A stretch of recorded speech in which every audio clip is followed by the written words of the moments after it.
No, you mob. It's been a while. I've been up since 3 a.m. Uh, Baby is having a corroboree in my stomach. Heartburn is as real as,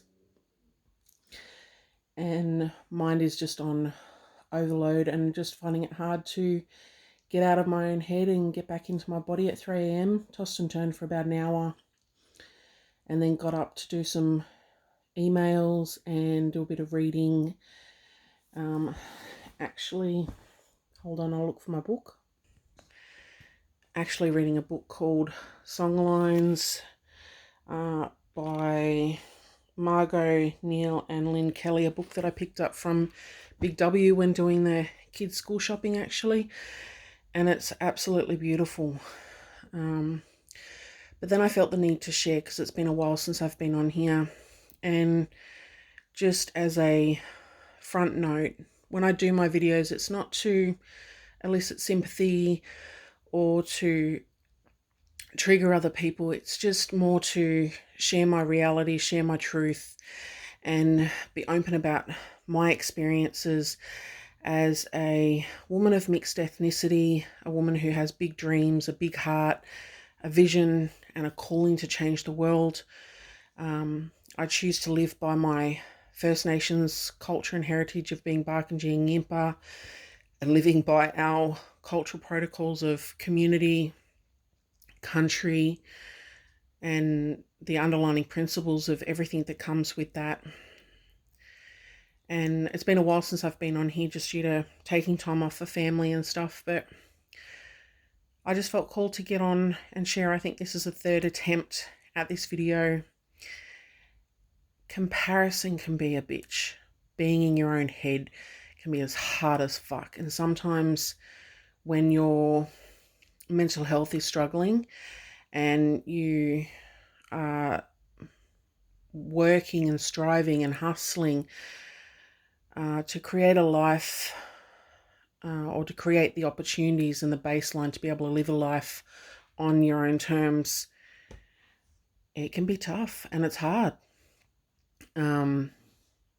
I have a bad habit of going online and looking at other people and seeing how many comments or how much engagement they have from other people or other women in their circles. And I'm like, what am I doing wrong to not get that engagement? And you just sit in this cycle. And a lot of the stuff that I talk about, or my hashtags about be brave, be you without apology, be, lead and serve from the heart, they're not just for other people, and they're not things that I have perfected. These are things that I share with you that I'm practicing. And I think that's a really important thing for me to share, is that the warrior within, the Barkindji warrior, and everything that I speak about, everything that I share is a continuous growth. It's a continuous practice. It's a process. I don't have any of it nailed. I'm not confident 100% of the time. I procrastinate. When I feel overwhelmed, I avoid things. I'm not good at putting together strategy plans. I leave things till the absolute last minute deadline. And I have a habit of, or when I tend to get into that overwhelmed space, all I want to do is sleep. My depression or my anxiety kicks in and I tend to avoid. So all I want to do is sleep, and I just feel tired all the time. And for me, sometimes the only way to break that circuit or break that cycle is by reconnecting back to my heart. And it's just going back to absolute basics of just doing some small action to show myself that I'm capable. It's rereading over my journals or writing a letter to myself of the things situations I've been in before that I thought I couldn't overcome. And right now I'm in one of those cycles. My current reality is that, as I wrote in my previous post, I'm 37, I'm 28 weeks pregnant, I am living at my dad's house. Well, we save up enough money to be able to try and buy our own home for our kids so we're not renting, especially in regional Victoria. But even the property market, like houses have gone up 10-20% there. They're only on the market for a week or two. Bubby's due in 10 weeks. I'm living away from my kids because my kids are staying with their dad at their other grandparents' house, and just not being around them in the day-to-day is tough. Missing those moments. Beating myself up because I'm not with them each day.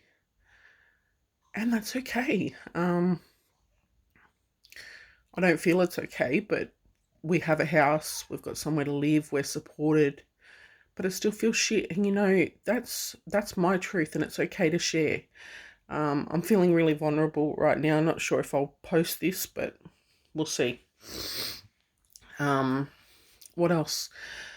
I'm working full-time as a CESO in a short-term contract which ends in April.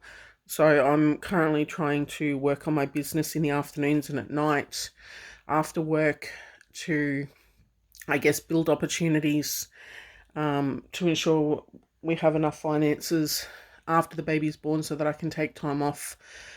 But I've got something to step into after Bubby is a bit bigger. What else? Trying to build a business that is impactful, does work that matters, it creates change, but is also financially sustainable enough to run the program, have brokerage, but also be able to provide me a salary so I can afford to be in the business. Understanding what services I can provide here in the Mallee region. I'm studying and upskilling to be able to run my business and implement these things as the sole person in my business at the moment. Yeah, pretty much working full-time, running and building the business in the background, nurturing this little one, my baby bump, at 5:30 a.m. But at the same time, it's all okay. It's okay that I feel overwhelmed. It's okay that I'm in this cycle. And it's about, I have my vision. I know where I'm going. I don't have a map, but I've definitely got a compass. I've got my calling. I know that I'm in the right space because things are happening, and my intention for 2021 is to just surrender to the journey and accept the flow, to show up with intention, to do the work as best I can, but also to just surrender and trust that I'm supported and that we'll end up where we need to be. But even that process can be difficult. And I guess the biggest thing I want to leave you with is that when you're a person or a woman with a vision, you're out there doing the work to break your own cycles so that your kids don't inherit your trauma and your shit. But I'm also wanting to be an example of the messages that I live. It's not just about sharing these messages, but it's also about being an example and living and leading these examples. Wanting to live a life of self-determination. And for me, self-determination is having the freedom and the access to the resources and the time I need to live a life on my terms, which is being able to live my culture, learn my culture, pursue my own dreams as a woman outside of being a mum, and just wanting to be able to take care of my family without always looking over my shoulder, wondering where the next job is coming from, to be able to be sustainable. And that shit is fucking hard. It is tough. It's so much. There's so many other things that I could do that would be easier, as to go and get a full-time job or to just choose to do one thing. So it's okay that I feel like this. And if you're a person out there that's striving to do and be your best self, keep going. It's okay even on those rough days.